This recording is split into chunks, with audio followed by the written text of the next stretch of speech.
It's time for some Dolph Ziggler, Big E Langston, and Team Hell No talk for the Tag Team Championship. And I was one of the.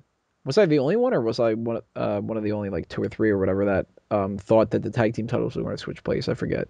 I know I did, and I don't remember a lot of other people doing it. No, I said it was going to stay with Team Hell No. Yeah, and Burhan, I think, said it was going to stay with Team Hell No. Do you remember? Do you remember what Jester said? Jester might have. I don't know. I think it was Jester was with you on that. Might have been.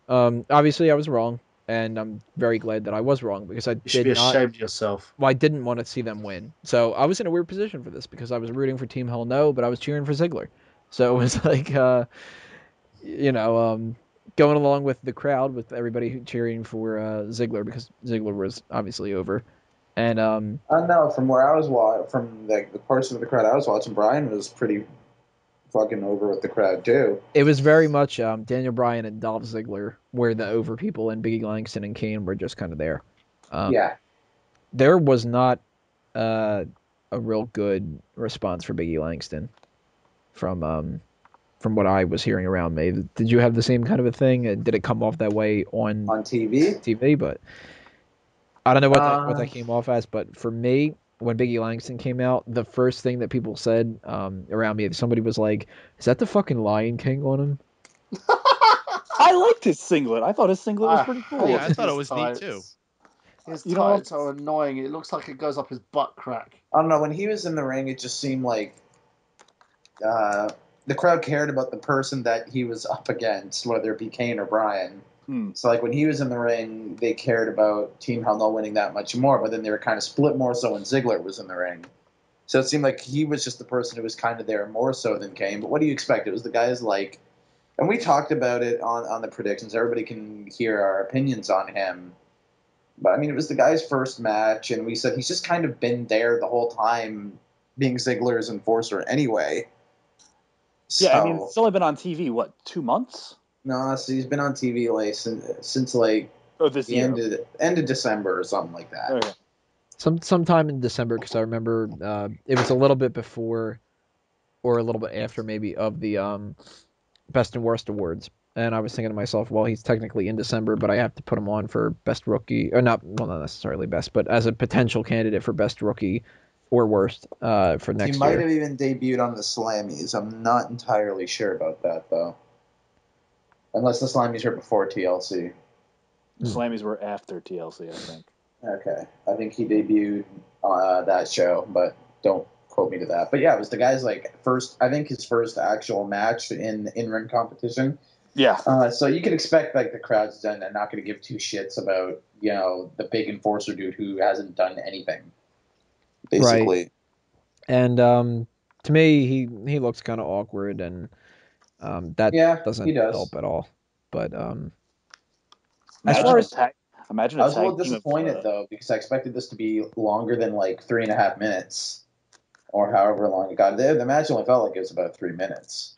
I thought the tag titles deserved a little bit longer than that, but apparently there's time constraint issues all over the pay-per-view from the beginning when they played Hurricane Sandy promo and decided to air 3 promos hyping up the same match, so that when the match came around, they didn't need to do a promo before the match. And that, of course, we'll talk about that later on with Rock and Cena.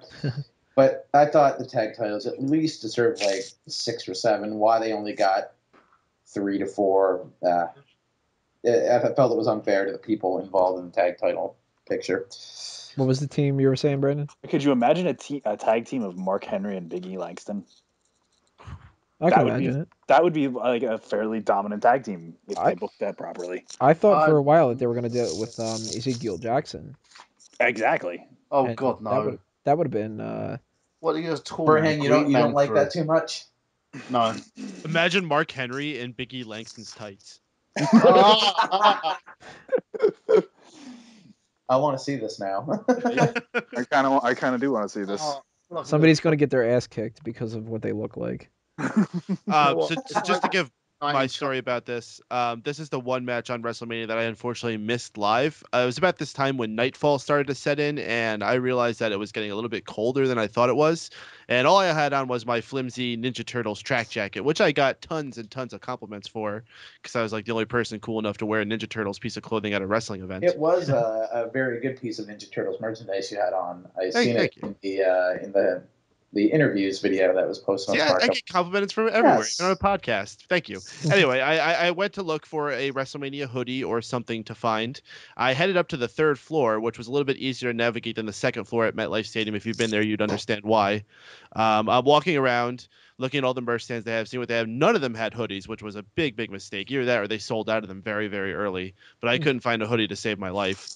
And in the time it took me to go look for that match came and went. The only cool thing about it is when Kane was coming out and I was on the third floor, I was right next to where they were setting off one of Kane's pyro markers, and it blew up like literally right next to where I was. Fucking almost knocked me on my butt. But yeah, so I eventually went back and I watched this back on the pay-per-view feed, and I thought it was pretty good. I mean, it was short. It was what it was. This would have worked very well as an opening match as well. I can't deny that. Everyone got to kind of go and do their stuff. I don't think Big E looked that bad. It was his first match. What I liked was the Ziggler AJ spot at the beginning, mocking. I knew that was going to happen. Seconds from the beginning. Yeah, and it was a good fake out because Bryan connected with the kick right after, and almost made you think, "Oh, are they gonna fucking do it again?" Well, when they seemed to be kind of rushing along a little bit, yeah, and they did that little thing, I was just like, all right, since this isn't the opening match, they wouldn't do it for the opening match, but now that we've had the Shield and we've had the Ryback match, I could see them doing that. And for a split second, I was just like, yeah, me too. Don't fucking tell me that this is going to be the squash match and the Fandango thing is going to go on longer, and that's going to be the difference, is that they just switched which one I thought was going to end up being the squash. And then thankfully, it was just a clever fake out, and I like Bryan's yes moment with Kane at the end of the show to kind of embrace like the chant 1 year later, despite him going back to saying no the next night on Raw for whatever reason. I still don't get why they have him say no when he's like a babyface. But... yeah, I know, it's fucking ridiculous. But that I thought that was a nice little moment to close off the match entirely. So it had its nice little moments. I just thought it was too short. Mm-hmm. Yeah, I thought it was fine for the time. You know, I mean, I thought they did everything they had to do. They told their story, and the time allowed it, and it was good. It was crisp. Again, I definitely agree with you, Tony, when you said it was mostly Dolph Ziggler and Daniel Bryan as far as the crowd concerned. I think the other two guys were just kind of window dressing. I think that's who they really wanted to see. Yeah, they could have had the same, if not a better response of a Ziggler. They could have had cardboard cutouts of Kane and Big E Langston. There. As long as AJ Lee is skipping around, I don't care. All they would have had to do is have Kane's pyro still go off. Yeah. Because that got a better reaction than Kane itself. Now, I have a question for you guys who only watch this on pay-per-view. Okay. Well, what I've been looking at amongst the comments on YouTube videos and forum posts and things of that nature from people is that they seem to think that the crowd at WrestleMania was a very, very quiet crowd. Did you guys get that same impression while watching it? Or are these people just only being for the matches where you could clearly tell people lost interest in or just did not give two shits about? Yeah, it's like the main like event. Not this tag. The people cared about the tag title match on TV. Yeah, they did. Yeah, it was actually an entertaining match. Reaction. I was actually saying prior to Punk versus Taker, that was actually the loudest pop. Yeah, I mean, a lot of people really, myself included. I mean, I thought it was an entertaining match, and a lot of people were really pumped to see Dolph Ziggler. So that made a huge difference for this, because I think as well the pops got like louder when they did the whole Bryan sort of role reversal with Ziggler kissing AJ and then Bryan kicking him right in the back of the head. And a lot of people excited about seeing AJ too. Yeah, which, I know I was. the only diva on the whole show. I mean, they should be. Well, thank God they didn't have the other divas on there. And she's having a good track record for managing Money in the Bank winning world champions now, isn't she? Yeah, she is. Yeah, except for that time she was with John Cena. Yeah. Well, he's a former world champion. There you go. Yeah, multiple times. Gold digger. Well, any last thoughts from anybody before we move on to another match that had everybody kind of on their seats because of a particular person in it? Solid match, great workers, simple as. Word up, son. Mm. Here to show the world. I enjoyed it. I think No we could all complaints. agree then that it was a pretty solid match, and Yeah. I don't think anyone was particularly upset that Ziggler and Big E didn't win. nah, I was actually very happy. Biggie's I was very too happy too because I green. didn't think they were the Ziggler right tag team. works. I don't think they're the right tag team to take it off of Hell No. And a lot Yeah, of people plus thought, it was a makeshift tag team. a lot of Yes. people thought that because they lost that match that we were going to get a cash in later on. A lot of people disappointed. Myself, I didn't think it was happening, but we'll talk more. I got something to mention about that later. We'll talk more about that in Yeah. 2 or 3 parts from here, because the next part, Jericho and Fandango.